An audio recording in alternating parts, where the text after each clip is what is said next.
As a Michigan fan and student, as a YouTuber, and as a college football analyst and fan in general, yesterday was one of the greatest days of my life. And whether it's Michigan, my team, the team that I am a super fan of, beating Alabama and winning their first college football playoff game ever, and achieving the first 14-win season in school history with a chance to win it all, whether it's Washington winning as I predicted them to win due to their massive matchup advantages against Texas, or whether it's the fact that both of these college football playoff semifinals were objectively great games and Alabama or Texas, or both, could be playing in the national title right now. All of these things just combine to make yesterday, the first day of 2024, New Year's Day, one of the greatest and most entertaining days of my life.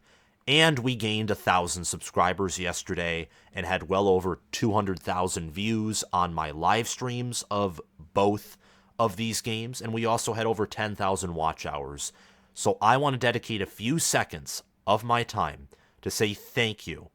Whether you're subscribed to the channel right now or not, thank you, the college football fan and the human. And hopefully there are some college football players that somehow know this channel or at least find this video. Thank you for doing what you do. You provide a lot of entertainment and a lot of joy, not just to me, but to the average person. And every player in this college football playoff, you're a part of a great team, and more likely than not, you are a good or great player. You're certainly a much better player than whatever I could be. So with that out of the way, we're going to react to these games, and I'm going to give my analysis and my thoughts. Before we dive deep, please hit that subscribe button if you haven't already, and click the notification bell so that you can get notified when I release more college football content.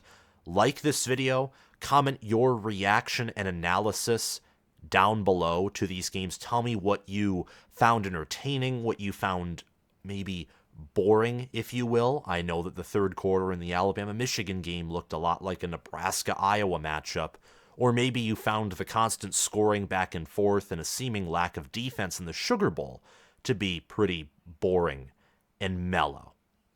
Let me know what you're thinking down in the comments below. And lastly, check out my Patreon page if you want to support the channel and also gain access to bonus content if you are an All-American or Heisman member. I am going to be in Houston, Texas, watching the Michigan-Washington National Championship game in person, and there will be film of my time there, both in-game and what I am doing outside of the game. There will be film on my Patreon there, and there will also be multiple posts where I share my thoughts on this game and also share some of my early ideas and thoughts for content and predictions for the 2024 season, which should release, honestly, right after the national title game. So thank you for listening. Let's dive in, and we are going to talk about what I think was the lesser, shame to say it, but lesser college football playoff semifinal game first. I think the Rose Bowl going into overtime and both teams always being within one possession of each other and featuring Alabama and Michigan, bigger brands, bigger fan bases, according to power rankings, the two best teams in the playoff, that made the Rose Bowl better. And we're going to be talking about the losers first in each of these games, which means the first team we're going to talk about here is Texas. Now, I don't think I'm exaggerating when I say this, but maybe I am. Steve Sarkisian, I think, did everything possible to lose. Let's talk about the play calling first. I think it was his team had 10 yards to go to get the first down. I think it was first and 10. Yes. And Texas does a play-action pass to Jatavion Sanders, set up as a screen pass to Jatavion Sanders, and Washington's linebackers immediately swarm him for a 2-yard loss. What are you doing? Why the screen passes? You have Xavier Worthy. Sanders was extremely effective downfield, as we learned later after Texas was trying to pull themselves together from an awful first half. Whittington played well, and Adonai Mitchell coming up clutch, if not for number 25 on Washington, whose name I forget, knocking that ball out of his hands. Texas would have taken the lead 38-37 and had one of the greatest all-time comebacks in a college football playoff semifinal. But alas, that wasn't the case. Steve Sarkisian shot his team in the foot time and time again with play calling.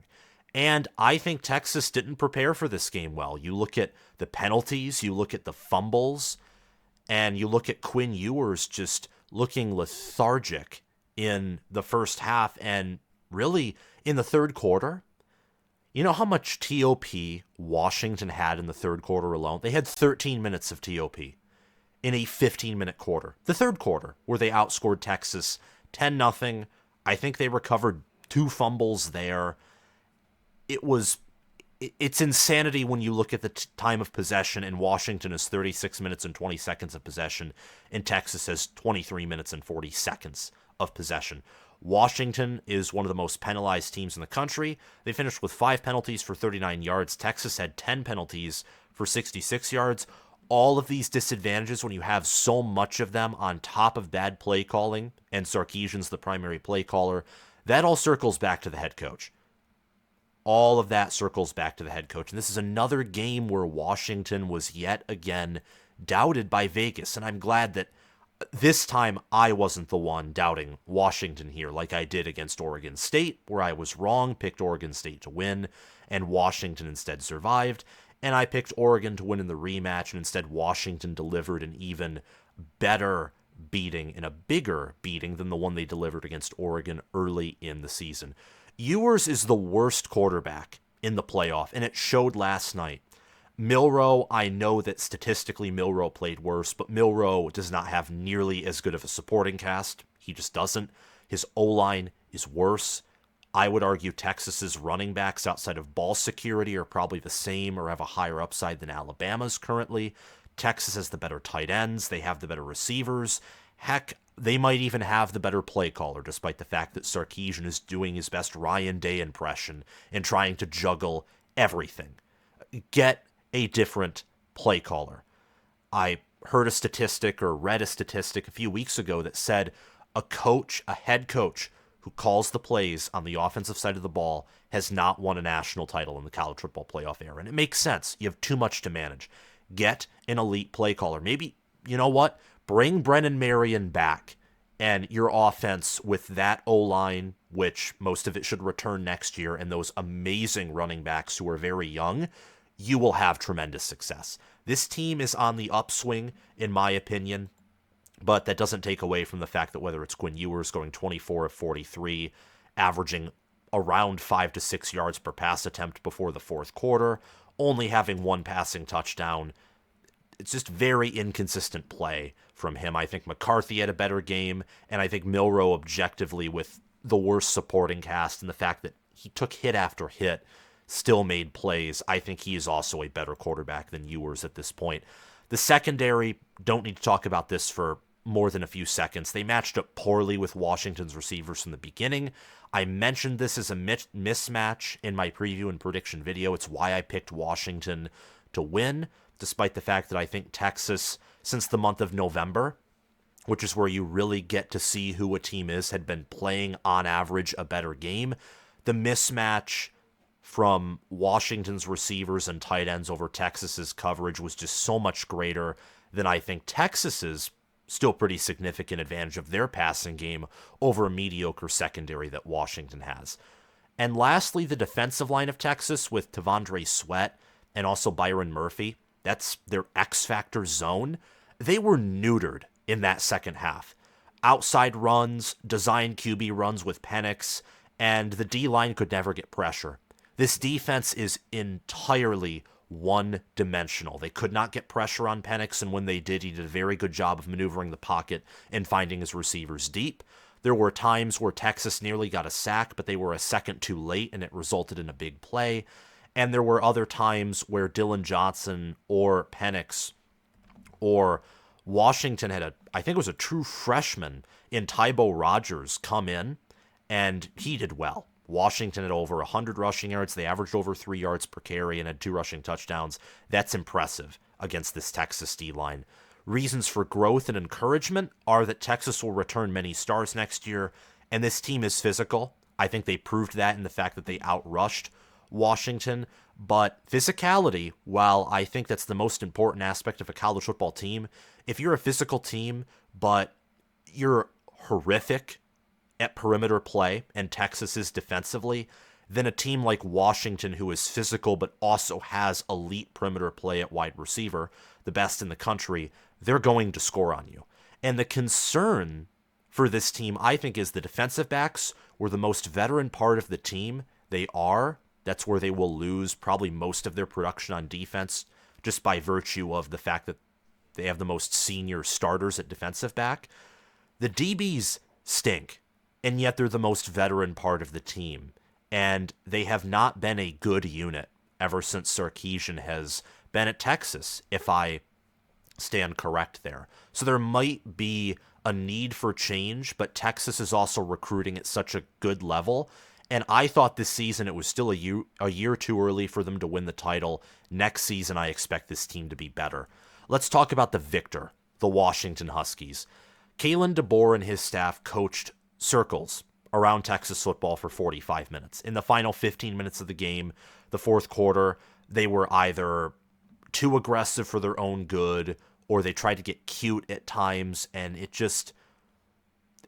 The first 45 minutes, and this is something that's consistent with Washington, is they will play 3 quarters of elite football, but you know you will get 1 quarter of what in the heck are you doing out of them as well. That's something that's consistent with Washington's identity, in the same way that it's consistent for Texas and their identity to have awful secondary play.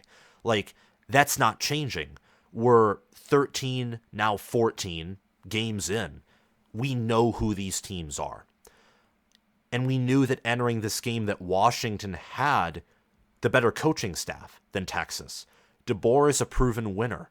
He has the highest winning percentage of active FBS head coaches right now, if you include all college football levels, because a lot of his wins came in, I think, Division III, and he coached also at Fresno State in the group of 5, but 11-2 last season, 14-0 with a chance to win it all this season at Washington. How can't you say that DeBoer is a top 10 head coach and that he has a top 10 staff?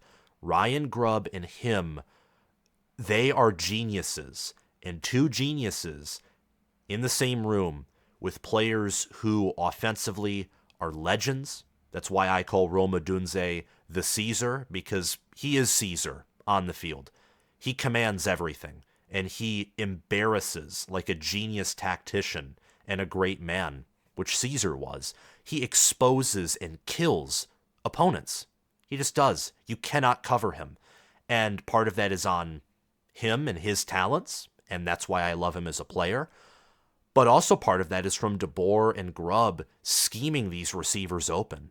They tore and played with Texas's defense for 45 minutes. And Washington's defense, specifically their defensive line and their linebackers, they were causing havoc on Texas's offensive line and offense. Now, we knew that Texas, their strength entering this game was running the ball. It hurt them that Jonathan Brooks was not healthy, and their pass protection, by the virtue that they gave up more than 20 sacks in a modestly weak defensive conference that was the Big 12, that gave away the fact that they were not elite in pass block, and Ewers has not been elite all season. He's been much better than he was last season, but he's still up and down. I think he's a top 15, top 20 quarterback. I don't think he's top 10 like McCarthy and obviously Penix are, and Milroe fits right in between fringe top 10, like 8th, 9th, 10th best quarterback in the top 15, in my opinion. And by the way, but we'll get to this in a few minutes, he will be, I think, awesome next year if given proper development. But Washington's D-line, specifically Braylon Trice, constantly getting in the backfield, forcing Ewers to be uncomfortable, scramble around, make throws off the back of his foot. Ewers is not good at improvising. He isn't. He's not good at making crossbody throws off the back of his foot. He needs to be in a clean pocket. He needs everything around him. He needs the system to work properly. But if the only way you can have success is if you have perfect conditions set up for you, then you're not the best of the best. It's just that simple. And Washington was able to disrupt Sarkisian and Ewers and Texas's offense's game plan.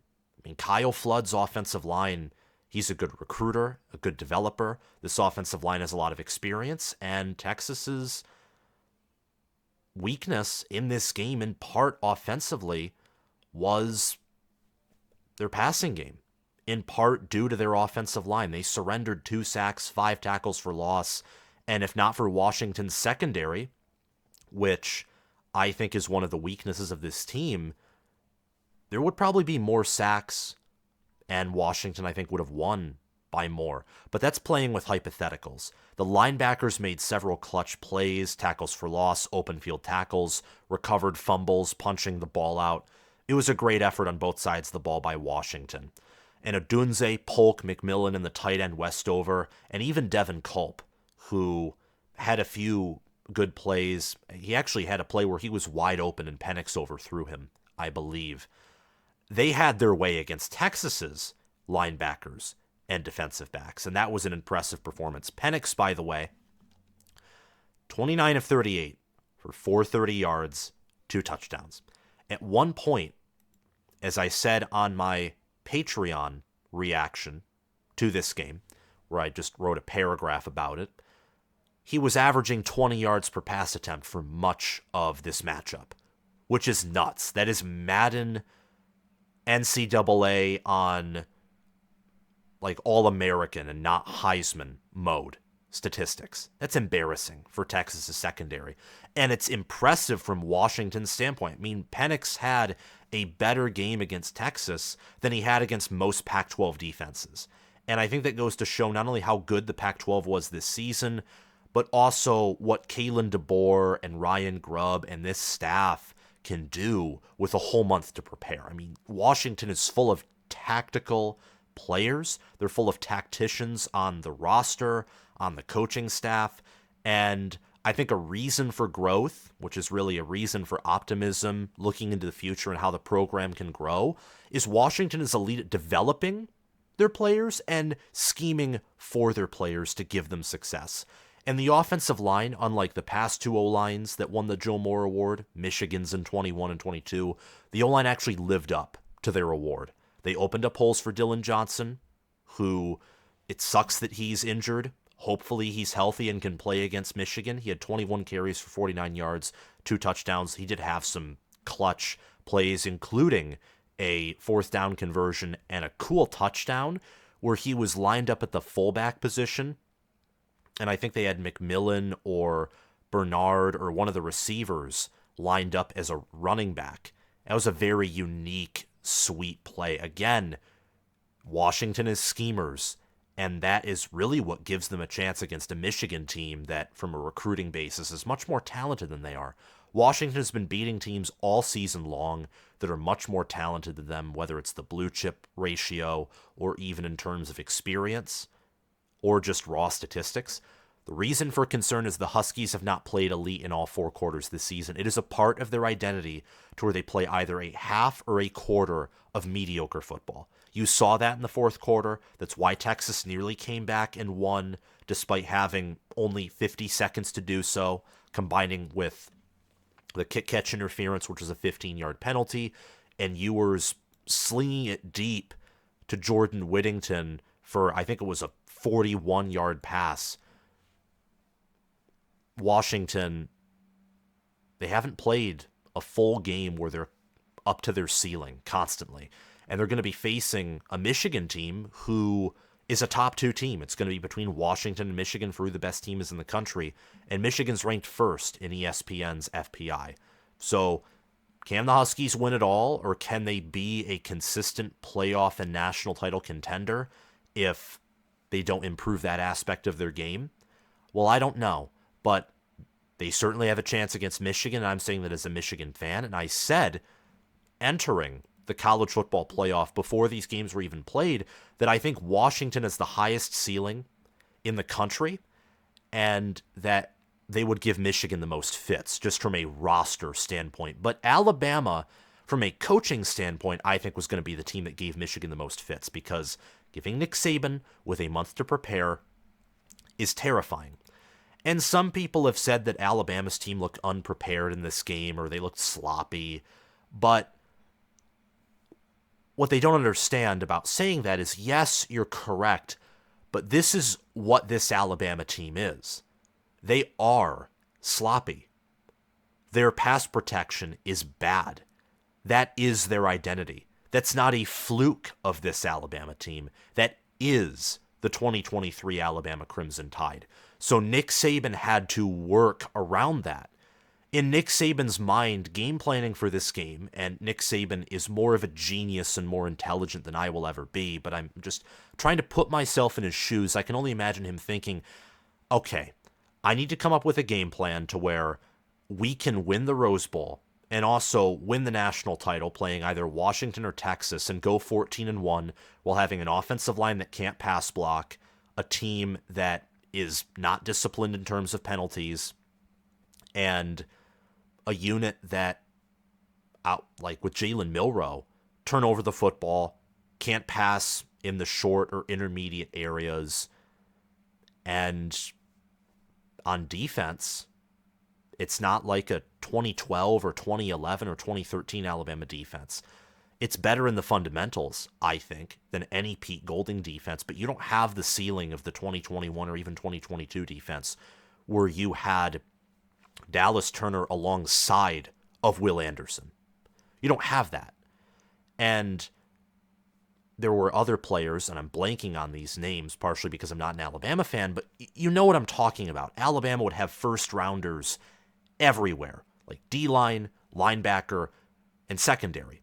They have first-rounders at linebacker and secondary this year. They're missing them on the defensive line.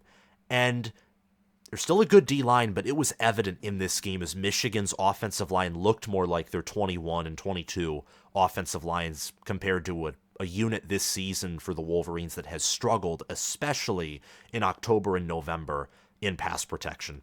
And Dallas Turner couldn't get a single sack. Same with Chris Braswell. But Nick Saban, I think, had a good game plan. And I think Alabama played close to their ceiling. But it wasn't enough because this team does not have the highest ceiling in the country.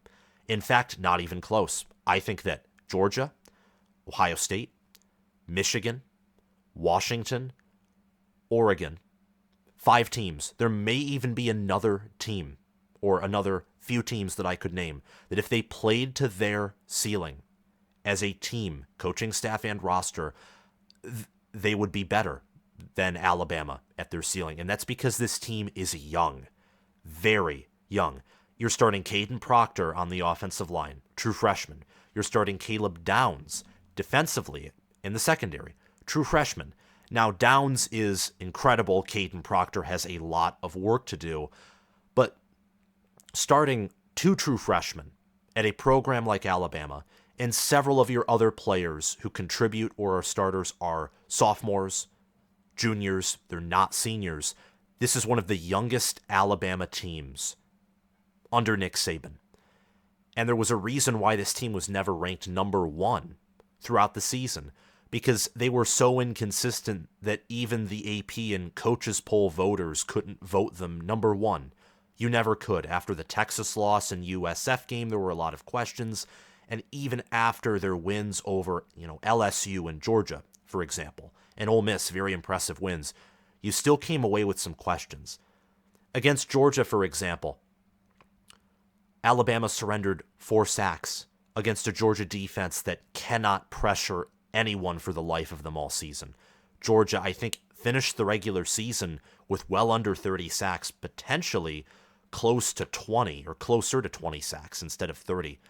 In this game, against a D-line that looks more like a traditional defensive line or a traditional Georgia defensive line, in Michigan, I think Michigan is the best defensive line this season, Alabama surrendered 6 sacks, 10 tackles for loss, several additional pressures, but Jalen Milroe, with his insane ability and I think pocket awareness, to be frank, was able to maneuver himself out of the pocket and create some plays, or at least try and throw the ball at times.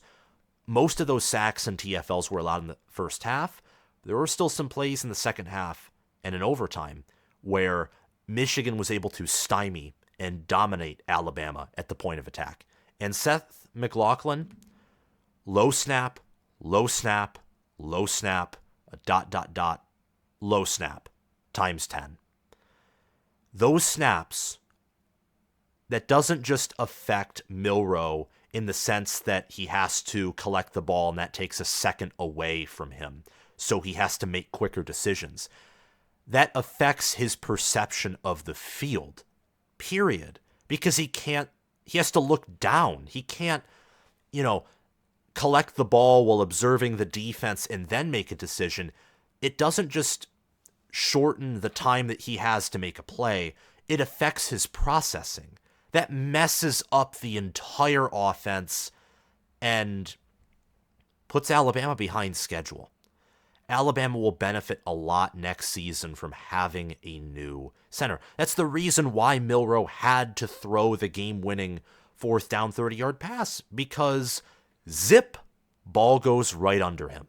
And that happened 2 times in a row, I do believe. And then on that 4th and goal, it happened again in overtime where McLaughlin just had a low snap that went right in between Jalen Milroe's legs. It's not good. The O-line, in my opinion, cost Alabama the game. The problem is Alabama's offensive line has been problematic all season long. So if you were to play this game again, Michigan would dominate in pass protection.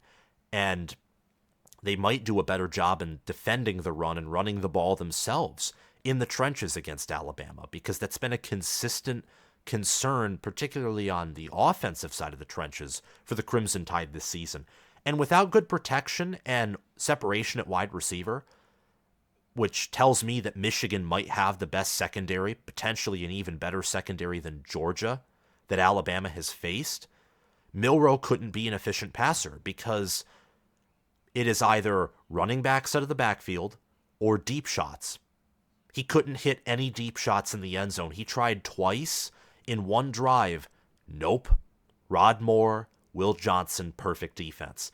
And there was another time where Alabama started at their own 15. This was on the same drive. Alabama took like 3 deep shots in the same drive. And he got it to Isaiah Bond, but it had to be perfectly thrown. If it was just a 1 second early or late throw, that would have been picked off by Michigan's DBs. He couldn't be an efficient passer when he had no protection, little time to throw, and when he's facing a secondary that was locked down all game. Burton and Bond are good. They're not Marvin Harrison Jr. They're not Emeka Egbuka. They're not Washington's receivers. They're just not. And you don't have a third option to really make Michigan uncomfortable. They can risk putting their worst corner or worst DB, whoever that is, on Alabama's 3rd or 4th wide receiver, and he will be locked down on him. And the Tide made the same painful mistakes they've made all season long. But the optimistic point here is they nearly won. And Saban going 12-2, winning the SEC, going undefeated in SEC play, and only losing to 2 college football playoff teams is impressive. Because Jalen Milroe is, as of this season, the worst Alabama quarterback in quite some time under Nick Saban. Maybe you have to go all the way back to John Parker Wilson. And this offensive line is Nick Saban's worst offensive line probably since the first year he was at Alabama too. So Nick Saban's dealing with a lot of adversity. Milroe is, the offensive line is, the defense is. The good news is this team is young. They're going to come back for 2024. And as of right now, based off of returning experience, the fact that I really like Milroe, even with his struggles, I think he has a great attitude. He's progressed insanely and improved this season. His offensive line, almost all of them outside of Latham, are coming back. Much of the defense should come back.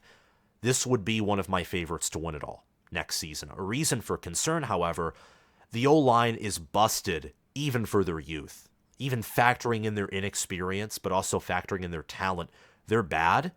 And Milroe can be boxed in. If he does not improve and isn't developed to become a better short and intermediate thrower, defenses will learn from the Rose Bowl and they will limit him.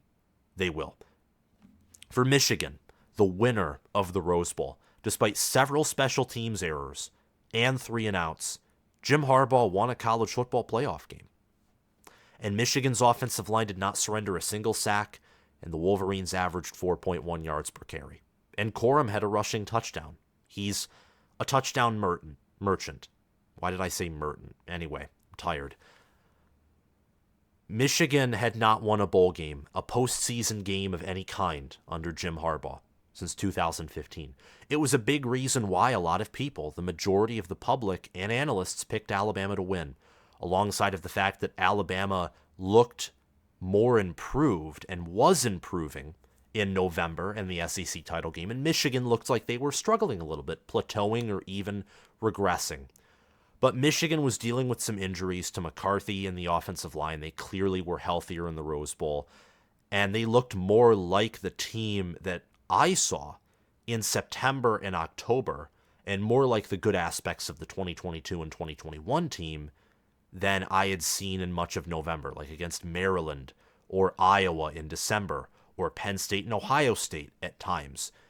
Michigan beat a legitimate, I think, top 5 team in Alabama. And Jim Harbaugh's now 1-1 against Nick Saban. Even though I think that Saban outcoached Jim Harbaugh's assistants outcoached Alabama's assistants. And Michigan's players this season are better than Alabama's players. I'll give you a key example. Alabama has NFL bodies at defensive back. We're not going to dispute this. And yet Tyler Morris outran their secondary players, tiptoeing down the sidelines for a touchdown. That would not have happened last year against Alabama or the year prior against Alabama. Michigan's athleticism, their physicality, their toughness, everything about this team has improved year by year by year. And now Michigan has a team that you line them up even against last year's Georgia, it's Michigan's game to win. It also would be Georgia's game to win, but that would be a game where it's like, I don't know. Anyone can win. You line them up against 2021 Georgia or 2021 Alabama, an SEC national title team. Michigan could beat them. Michigan could control that game. They didn't control this game in the Rose Bowl, but they played one of their worst games of the season. Yet again, this is the 3rd year in a row where Michigan has laid eggs in the playoff. The difference is they overcame shooting themselves in the foot and they won. And that's the mark of a team that has incredible toughness and has an incredibly high ceiling. To play against an elite head coach, a near elite team, to shoot yourselves in the foot with multiple fumbles, almost throwing an interception on the first play of a game, wide receivers falling down, or McCarthy just being a little off on his throws, but that's characteristic of McCarthy. Great quarterback, but not a top 2 quarterback, not a generational quarterback, but really great MVP for a reason for Michigan's offense. He made the necessary throws, made a lot of great throws as well. But getting back to my point, Michigan did not play to their ceiling yesterday. The muffed punts have been a problem this season, having 2 of them in a big-time game where you have a month to prepare. That is a little excessive for what would be typical. It is. And Michigan is a very disciplined team, but that Max Bredesen personal foul, that's uncharacteristic. Michigan's, I think their defense, their defensive line, letting Alabama's offensive line run on them the way they did, little uncharacteristic, but Alabama had Jalen Milroe, and that definitely affected the run game because Michigan struggles against mobile quarterbacks. So that opens up lanes for Alabama to read Michigan's defense and get in some big-time runs, which they did. I mean, McClellan had a good game. Jam Miller had a good game. Justice Haynes for Alabama, true freshman, had a good game. McCarthy and Sharon Moore executed, just going back to McCarthy, an effective and deadly passing attack. J.J. McCarthy was 17 of 27 for 221 yards, 3 touchdowns. He had a 91.9 quarterback efficiency rating. He had 3 passing touchdowns. He also had 25 rushing yards and 3 carries, averaging 8.3 yards per carry. And he didn't fumble. And outside of that one near interception, he played a pretty perfect game, if I'm being honest. And for Michigan, I predicted them to run for over 200 yards. If their ground game functioned in the second half like it did in the first half, I think that they would have, but that's giving credit to Alabama's better second half adjustments. They made better second half adjustments than Michigan, which I think is a little inconsistent with how great Michigan's staff is, but it is what it is. Michigan, the point stands, they didn't play a perfect game, but they have such an elite staff and an elite roster that they didn't have to play to their ceiling to win. And imagine what they could do in the national title if they play to their ceiling. I mean, credit, same with Washington, with how insane those receivers are, and the fact that they have talent on the D-line and they have the best O-line in the country. But think about Michigan with all that experience, all that talent, and the athleticism that this team has that really separates them from the 2022 and 2021 team. Think about what they could do to any team in the country if they played at their ceiling. And I've said before the college football playoff that I think Washington is the highest ceiling in the country. I may not agree with that. Thinking more about how Michigan played against Alabama and just the fact that they won in spite of making far more mistakes than I thought that they were going to make. But we'll see. I really think the national title game will determine not only who the better team is between Washington and Michigan in terms of, deserving. In power rankings, Michigan will probably be better even if they lose to Washington. But I think more importantly, that'll determine who has the higher ceiling, is who wins the national title game. The defense was well coached, and Jesse Minner forced Jalen Milroe to work hard, read defenses, and willingly take hits. And this Michigan team, their only concern in the future is everyone's leaving after this season. If McCarthy wins the national title and has another game like he did against Alabama, where he had above a 90 QBR, 3 touchdown passes, no picks, he'd probably be projected a second or first round pick. At that point, why not leave? But maybe he comes back anyway. Edwards is likely coming back, but the entire O-line is going to run out of eligibility. Most of Michigan's starting receivers are gone, but luckily Samaj Morgan and Tyler Morris have looked good this season. And Chris Jenkins and Braden McGregor, they're gone. Junior Colson and Michael Barrett are gone. Rod Moore will likely enter the draft, hoping to be a first or second round pick. There are so many players leaving after 2023, after this season, and the 2024 college football season will be a big test for Michigan. And the defensive line struggled against the run at times. But a big reason for optimism and a reason for growth is the Wolverines are the country's best developmental program right now. They're outside of the top 10 in terms of roster talent by high school recruiting rankings, and yet I think it is clear by power rankings, by what they did against Alabama, by how they beat Ohio State and Penn State without their head coach. I think it's clear this team is the best developmental program right now. Best overall program? No. I still think Georgia and Alabama are better than Michigan, even if they win it all in terms of program. But Michigan is an elite program, and they're the best developmentally. Thank you all so much for watching this video. It was a little longer than I originally expected, but I wanted to talk about these teams, and I think it was appropriate to spend this much time talking about them. Remember to like, subscribe, and hit the notification bell. And thank you to my Patreon supporters for sponsoring this video. Thanks to Crash2488 for being a Heisman patron. Thanks to Spencer Bringhurst for being an All-American patron. Thanks to Will Loftus, Gabriel Callender, Roaming Gnome, Matthew Sale, Chris Lane, Austin Christmas, and Zubin Zah for being all conference patrons. This end screen, because we had some new patrons join, will be updated in the following days. So if you joined my Patreon, don't worry, you're going to be recognized. Have a phenomenal day. I'm so happy and excited to be in Houston and to watch the national title game play out. Have a great day, guys, and there will be more content tomorrow. Bye-bye.